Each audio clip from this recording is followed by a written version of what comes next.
Bismillahirrahmanirrahim. Assalamualaikum warahmatullahi wabarakatuh. Alhamdulillah alladzi khalaqal mauta wal hayata liyabluwakum ayyukum ahsanu amala wa huwa aliyyur rahim. Asyhadu an la ilaha illallah wahdahu la syarika lah wa asyhadu Muhammadan abduhu wa rasuluh. Amma ba'd. Para pemirsa yang dimuliakan Allah Ta'ala, kita lanjutkan kajian kita tentang setan memasuki melalui tabiat atau tingkah laku manusia, sifat-sifat manusia. Pada kesempatan ini kita lanjutkan dengan tahap keempat. Apa saja pintu yang dimasukkan setan? Yang keempat, setan memasuki melalui tabiat manusia yang bersifat buruk sangka kepada kaum muslimin, kepada manusia buruk sangka. Jadi manusia yang mempunyai prasangka buruk ini kepada terutama kaum muslimin ini sangat berbahaya sekali. Inilah setan masuk melalui tabiat manusia, sifat atau tingkah laku manusia. Al-Quran menjelaskan di dalam surah 49 ayat 12. A'udzubillahi minasyaitonir. Ya ayyuhalladzina amanu tanibu katsiran minal janni inna ba'dal janni is. Potong ayat 4. Allah mengatakan, hai orang-orang beriman, jauhilah oleh kalian kebanyakan prasangka. Sesungguhnya sebahagian prasangka itu adalah dosa. Ya. Sebahagian prasangka itu adalah dosa. Inna ba'dal zanni ismu. Jadi sebahagian prasangka itu adalah dosa. Hilangkan prasangka buruk. Satu cerita, kisah, insya Allah kisah masyarakat. Ketika istri Rasulullah Sallallahu Alaihi Wasallam, yaitu Safiyah binti Huyai, berjalan bersama Rasulullah SAW dan bertemu dengan orang-orang Ansar. Ketika itu asar menjelang maghrib, sehingga Nabi memanggil kedua orang Ansar tersebut untuk memberitahukan bahwa yang dia bawa ini adalah istriku, kata Rasulullah, Safiyah binti Huyai. Kenapa Rasulullah melakukan ini? Agar dua sahabat Ansar tadi jangan terjadi prasangka buruk kepada Rasulullah, siapa yang dia bawa. Maka Rasulullah katakan kepada dua sahabat, ya fulan, ta'ala huna, mari ke sini. Hadza, ini jauhi istriku, Safiyah binti Huyai. Kemudian dua sahabat salah satu mengatakan, ya Rasulullah, kami tidak berprasangka buruk, kami percaya engkau bahwa itu adalah istri. Tapi Rasulullah mengatakan di dalam satu hadisnya, ya fulan, inna syaitana yajri min ibni Adam majri dam minal jasadi wa inni khasyaitu ayyadkhula alaikum. Apa kata Nabi? Hadis ini diriwayatkan oleh Bukhari Muslim, sahih mutafaqun alaih. Kata Rasulullah, sesungguhnya setan itu menggoda dari jalan darah Bani Adam atau manusia.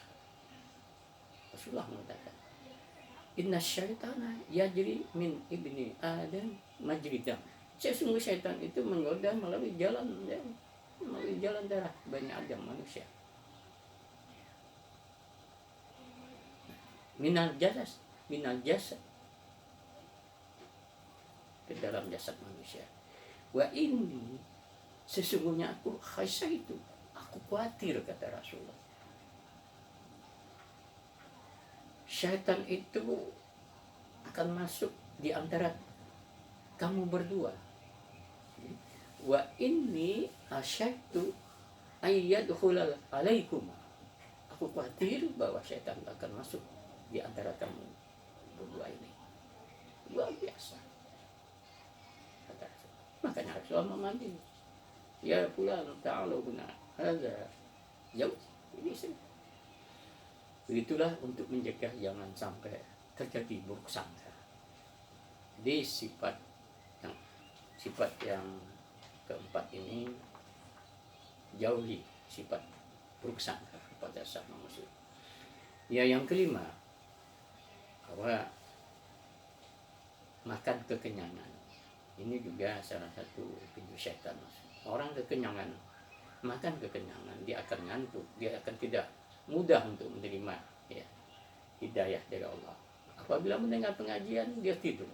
Apabila dia sholat Jumat kekenyangan, dia bisa ngantuk.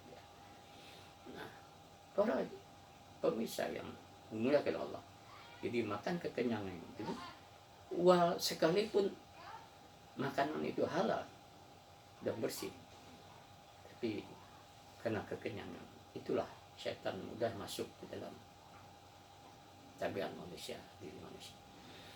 Kenapa? Karena makan kekenyangan ini ada 6 mengakibatkan orang itu akan mendapat penyakit. Pertama, orang makan kekenyangan, hilang rasa takut kepada Allah. Itu yang pertama. Yang kedua, hilang rasa kasih sayang sesama makhluk. Makanya puasa ini salah satu menahan haus, lapar, haus, dahaga ini, untuk merasakan kasih, untuk bisa tiba kepada sesama muslim, kepada orang yang membutuhkan.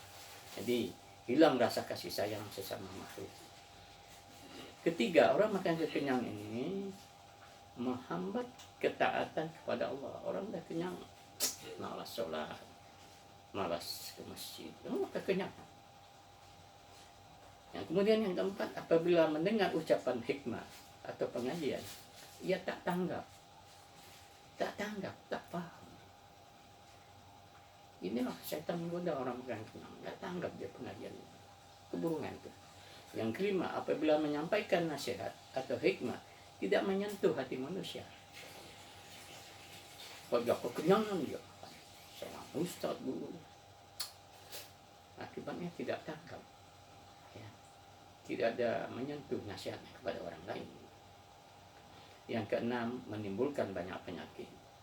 Nah, ini orang makan kekenyangan juga menimbulkan penyakit emah, kolesterol dan segala macamnya. Maka makanlah, berhenti makan sebelum kenyang. Bahkan dikatakan makanlah sepertiga air, sepertiga makanan, sepertiga udara. Berhenti sebelum kenyang. Makan ketika kita lapar. Insya Allah. Para dokter juga mengatakan makan kekenyangan juga mengganggu kesehatan. Bisa kelebihan lemak dan segala macam. Nah, yang terakhir,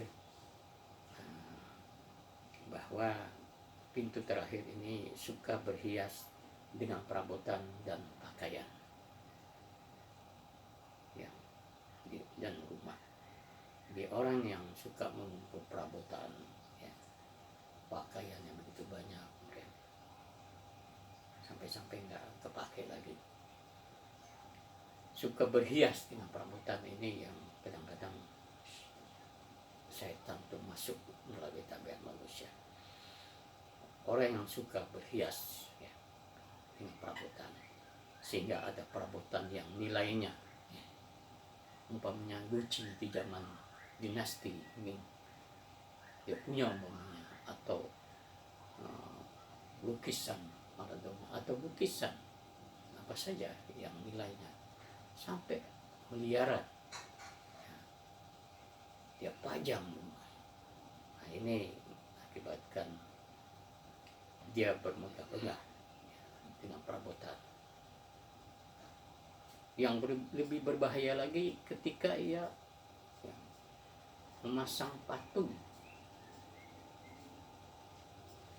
barang yang hidup, patung apa saja, ya. Sehingga di dalam satu hadis, syaitan itu bertengger di atas patung itu, yang nilainya nggak tanggung-tanggung. Ada satu lukisan nilainya miliaran, ya Allah. Ini terpengaruh dengan orang-orang barat, lelang lukisan, lelang ini ya, padahal nilai yang miliaran itu coba dia manfaatkan, dia bantu fakir miskin, dia bantu anak yatim, dia bantu beasiswa, masya Allah. Hadirin Allah pada jemaah, sebagaimana Allah menjelaskan di dalam satu ayat, A'udzubillahi minasyaitonir rajim. Bismillahirrahmanirrahim. Alhaakumut takasur hatta zurtumul maqabir. Bermegah-megah telah melalaikan kamu, kata Allah, sampai kamu masuk ke kubur. Hatta zurtumul maqabir. Hatta zurtumul maqabir, sampai kamu masuk. Nah, hadirin rahimakumullah.